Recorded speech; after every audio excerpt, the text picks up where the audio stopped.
At Alabama, they bring in five-star recruits like a conveyor belt. Regardless, it's going to be very difficult to replace the experience and productivity of some of the stars that left the 2014 squad.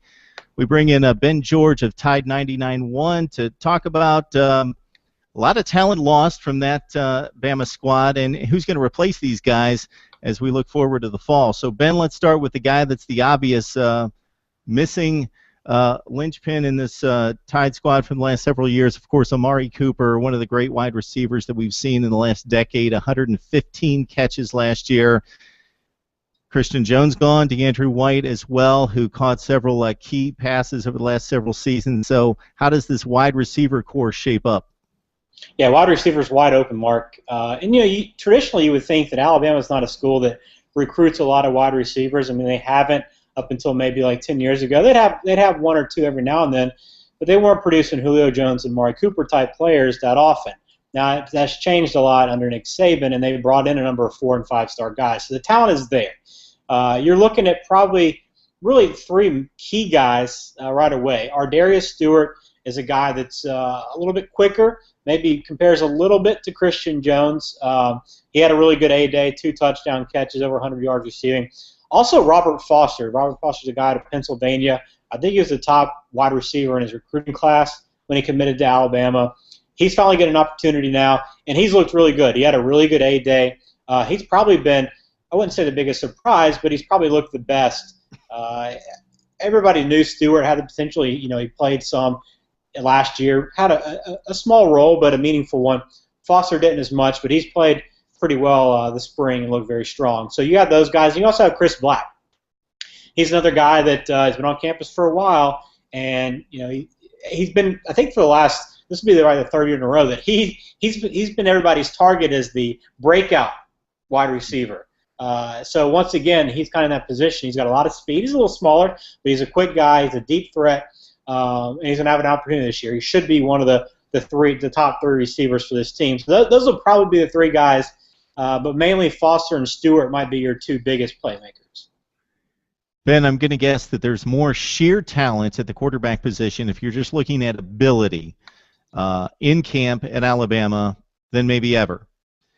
Obviously, none of these guys have any experience, have never won games, even thrown a meaningful pass in the SEC. So similar case last year with Blake Sims. He hadn't done anything. Even coming into his 5th year, he wins the job. He plays extremely well, throws for a ton of yardage. So what are we looking at this season replacing Blake Sims? Of course, we've got 2 main targets for the starting job. Yeah, we get into this deeper in one of your other videos, so if you want more information on it, check out that one. But the quick point to it is you got 2 guys right now. Coker and Cornwell are the 2 main front runners to replace Sims. You also have the outside option, and depending on when you're watching this video, Braxton Miller is still an option for Alabama next year. He still could transfer. Now we're approaching June, so it looks a little less likely the later we get, but he's still an option. But otherwise, you got Coker and Cornwell, 2 guys that have the skills, but neither one has won the job or really grabbed the job and taken it. So still up for grabs. It will be probably up until the first week, maybe even a week or 2 into the season.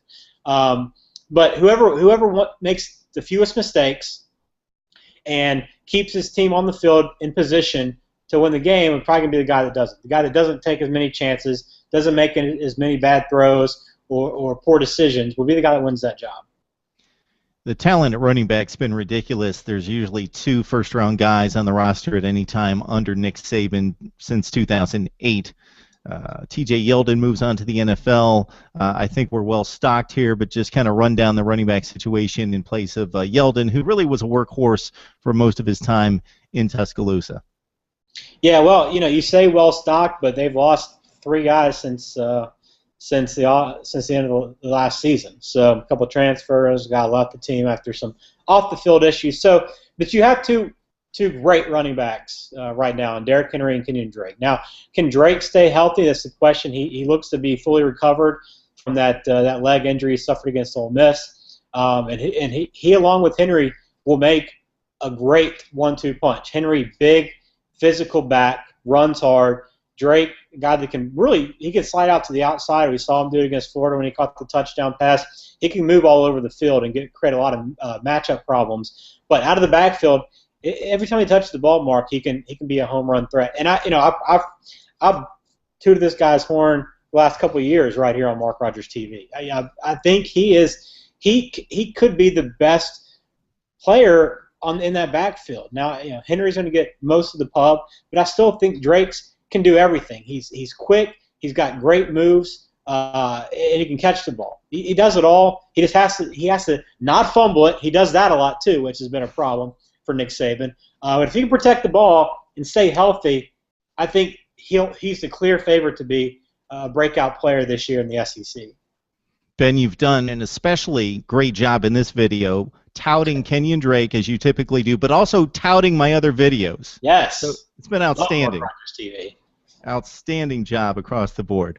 Ben, let's touch on the defense. Yeah. And I think the front seven's going to be outstanding. I don't think there's any question about that. Possibly the best defensive line in the country.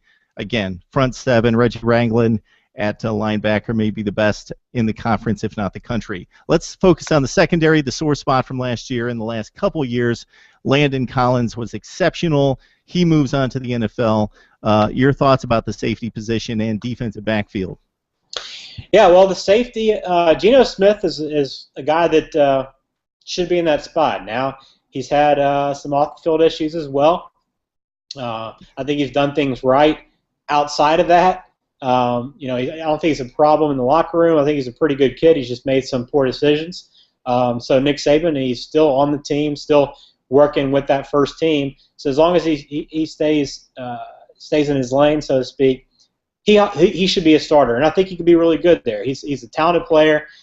He's made some big plays already. He had a really good freshman campaign a couple of years ago, but he's there now. He's got a lot of experience, so he'll be on one side. I think the other side you're going to have Eddie Jackson, the guy that we saw a cornerback, excuse me.